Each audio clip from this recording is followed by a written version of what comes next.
Sanibonani molweni ndiyanamkela kwezase-TV ngeXhosa. Usibongile noWenzeni friendship yabo iyakhula. Usibongile ufundiswa ukusebenzisa ikhompyutha nguWenzeni. Uthi phofu uzomenzisa uZoom ukwenzela azokwazi ukufundisa abantu i-maths ngekhompyutha. Hayi ke usibongile ke bavelile ke utshomi bakhe Wenzeni ke babulisa ke kuWenzeni. Wenzeni besemshiya ke qhubeka kuthethe nabo ke babulise. Uthe xa ezamba ebabulisa kuwave nje isandla emveni koko umfana obekhona pha umlungu wathi akamva kakuhle icela nyusa ivolume kwi-laptop. Sibongile akazi nokucofa uvele waphuma kwakulo Zoom lowo. Nanko ke kwazi uWenzeni uba makeze kezomnceda, iyagijima kuWenzeni yabuza Wenzeni.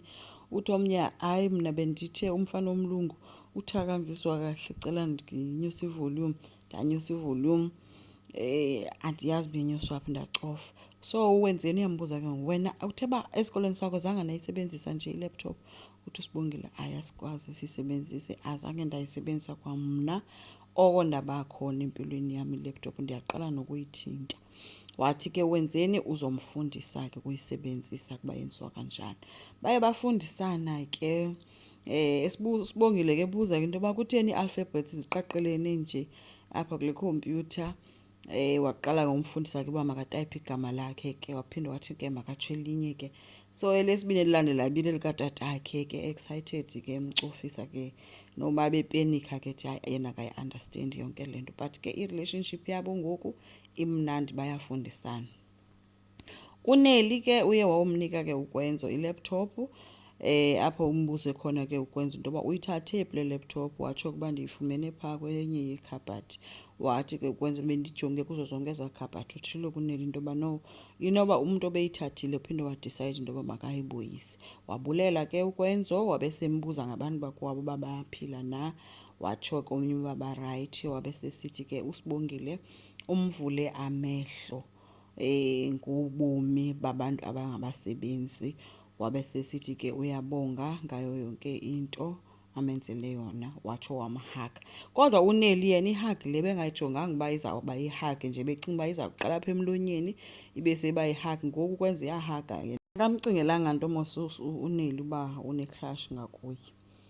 UVusi ke badibene benokwenzo ke e-lounge wabesembuza kukwenza into yoba ifunani i-laptop yakhe kwikhabhathi zalapha. UVusi uthe akayazi to ayizombuza. Ukwenza uthe yeyona mpilo esizayiphila nalewe nangoku. Wena ufuna uphila impilo yokunqophisana nam ndiligazi lakho, ufuna uphila impilo yoba liphara. Uthe ke uVusi xa ehambe emshiya ke ukwenza waphinde wamcela wamkhwaza uba makajike wajika kukwenza.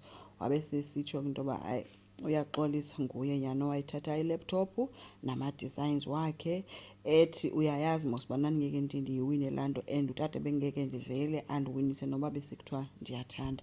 That's why ndabona into yoba mandithathe zakho izinto. Wabesethi ke bathetha kodwa ke baxolelana ke.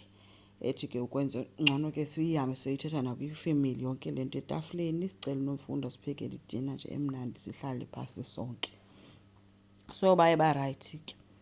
uSibongile ufumene i-off uzogoduka ke bengasavuyi ke uzogoduka nge-month end. Ufowunile ke wafowunela utatakhe emxelela uba uzogoduka amphatheleni. Uthe baphiwe ne-stipend esikolweni so kunayo imali azobe nayo phaa kuye. So akatsho uba uyasebenza. Andithi kaloku udeliwe wathi sovuka utatakhe esibhedlele wathi azathi nje usesikolweni akayithethe yoba umntana usebenza emakhitshini. So kunyanzelekile exokile ke. Kodwa uthe sathetha ke notatakhe ke samncokola nje kwathi gqi uWenzeni ezothi uyacelwa ke ngumamakhe. Wabesebuza utatakhe uba hayi bo kukhona abanye abantu nohlala nabo apho kwenzekani. Wathi uSibongile ewe. Wabesekhalisa semvala ke nalo call yakhe kodwa ke she can't wait uba agoduke ngendlela excited ngakhona. Kukwidina ke bahleli etafuleni ukwenzo nefemeli yakhe. Nomfundo ke uthe xa enika unjengayo ukutya ke bancumelana ke. UPhetheni uyibonile ke yonke lento. Wathi asayibona wacela unomfundo amzisele ityiwa. Wahamba kunomfundo womnika ityiwa. Uthe semile ke phaa emnikile uVusi wamcela into yoba ayicela uhambe. Right.